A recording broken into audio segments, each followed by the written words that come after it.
మోస్తున్నారు? 10 రూపాయలు కొబ్బరికాయ పగలు కొడితే కొట్టకు ముద్దెట్టుకుంటావా? అంత బరువు మోస్తున్న ఈ అమ్మాయితోనే కొబ్బరికాయ కూడా మోయించాలా? ఏ మీ కూతురికి ఇవ్వచ్చుగా? ఇది నా ఇంట్లో పని పిల్ల, డబ్బులిచ్చి మరీ పెట్టుకున్నాను. 16 సంవత్సరాల లోపు వాళ్ళని పనిలో పెట్టుకున్నారని తెలిస్తే బాల కార్మికుల చట్టం కింద 3 ఏళ్లు జైల్లో పెడతారు తెలుసా? ఏంటి పెద్ద సంఘ సంస్కృతిలా మాట్లాడుతున్నావు? నా దగ్గర డబ్బు ఉంది, నేను పెట్టుకున్నాను. మీతో మాట్లాడనవసరం. పాప, మీ అమ్మ నాన్న ఎక్కడుంటారు? నాకెవ్వరూ లేరండి.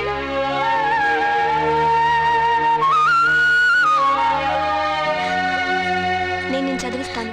పుస్తకాలు బట్టలు అన్నీ కొని పెడతాను. నాతో వచ్చి చదువుకుంటావా? చదువుకుంటానండి. రామ్మా. నా పని పిల్లలు తీసుకెళ్ళాలి, నువ్వే మనిషిని గుడికొచ్చేది ప్రశాంతత కోసం, మనశ్శాంతి కోసం. ముందు ఆ విషయం తెలుసుకోండి. రామ్మా, వెళ్దాం.